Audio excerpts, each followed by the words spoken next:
Bonjour, donc voici sur un tuto réalisé par Serge Renard, formateur, consultant et coach, et qui est spécialiste en approche pédagogique multimodale compétitive, bien sûr dans le domaine du management, relations clients, communication, commercialisation, négociation, formation de formateurs et d'autres choses par rapport à ces 23 ans d'expérience.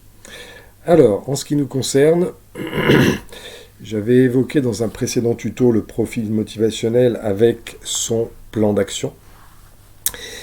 Donc, je vais aborder en fait par ce biais-là les 4 conditions complémentaires.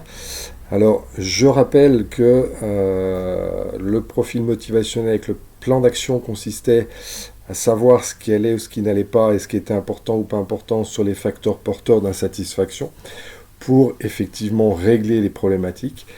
Idem sur les facteurs porteurs de satisfaction pour avoir une motivation personnelle à long terme qui est différente de la stimulation qui, elle, est efficace sur 1, 2, 3 ou 4 mois, grand maximum. Donc, quand on a effectué ce profil motivationnel, il y a d'autres conditions complémentaires au plan d'action de motivation globale, des éléments qui sont à la fois sur le management opérationnel et le management plus global, c'est-à-dire tactique.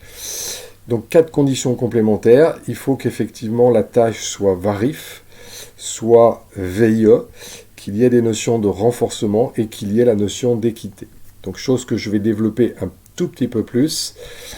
Alors, vous avez la notion de VARIF, donc que je vais développer de façon très synthétique. Premier point, donc que le salarié perçoive qu'il y a de la variété dans là ou les tâches, une certaine forme d'autonomie, un certain niveau de responsabilité, qu'il ait bien toutes les informations liées à sa tâche et bien entendu qu'il obtienne un feedback, c'est-à-dire une fois la tâche ou l'activité réalisée, qu'il y ait effectivement la notion de reconnaissance en termes de compliments ou autre, bien entendu.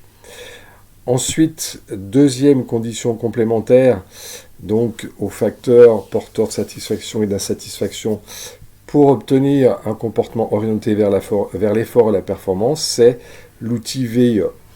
Il faut que la personne puisse, donc le salarié, dans son travail, dans une délégation, dans le développement de compétences ou autre, de la valeur par rapport à son travail. C'est-à-dire, est-ce que finalement c'est quelque chose qui va l'intéresser par rapport à ses motivations intrinsèques. Deuxième point, c'est le I, instrumentalité. Il faut qu'il puisse voir qu'il y a un lien entre ce qu'il fait quotidiennement et ce qu'on lui propose. Et surtout, il faut qu'il puisse voir finalement quelle est la performance à accomplir, quelle est la tâche ou la nouvelle activité en termes de délégation ou autre à accomplir. Troisième point, c'est la notion d'expectation. En gros, si l'individu ne peut pas percevoir qu'il peut réussir, il va forcément se mettre systématiquement en termes en démotivation. Troisième point, donc en termes de conditions complémentaires, c'est l'outil renforcement qu'on voit ici, positif, avec 3 notions, punition, évitement, extinction, et les strokes positifs et négatifs, sachant que ça, je ne vais pas le développer, ça fera l'objet d'un tuto à part. La notion de punition, c'est savoir sanctionner quand il le faut, voilà, mais de façon juste. Évitement, en fait, c'est prévenir pour mieux guérir, c'est-à-dire c'est prévenir qu'il peut y avoir une sanction si, voilà. Extinction, c'est tout faire pour que quelque chose qui a été fait avant soit effectivement plus fait. Donc ça veut dire qu'on enlève des récompenses, on enlève une prime pour que la personne puisse arrêter d'aller dans cette dynamique.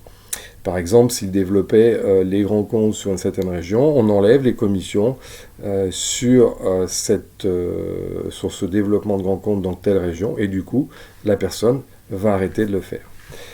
Quatrième point, c'est la notion d'équité, qui comprend la notion de contribution-rétribution. En gros, le salarié apporte des compétences, apporte un investissement, apporte un comportement professionnel. Il attend en retour une rétribution qui soit en corrélation et donc équitable par rapport à son niveau de contribution. Exemple de rétribution, ça peut être une prime, ça peut être une reconnaissance verbale, ça peut être de l'avancement, ça peut être la possibilité de développer des compétences. Voilà, ça peut être, vous avez compris ce qu'on a vu au niveau des facteurs intrinsèques, c'est-à-dire porteurs de satisfaction. Il faut aussi y voir une notion d'équité entre lui et les autres, et donc lui dans l'équipe et lui dans l'entreprise. Voilà, donc vous avez ici un outil qui permet de bien comprendre quelles sont les conditions complémentaires aux facteurs porteurs de satisfaction et d'insatisfaction pour continuer à avoir un effort et une performance, c'est-à-dire la motivation personnelle sur du long terme. Je vous remercie et je vous souhaite une très bonne réussite sur la motivation globale. Merci, au revoir.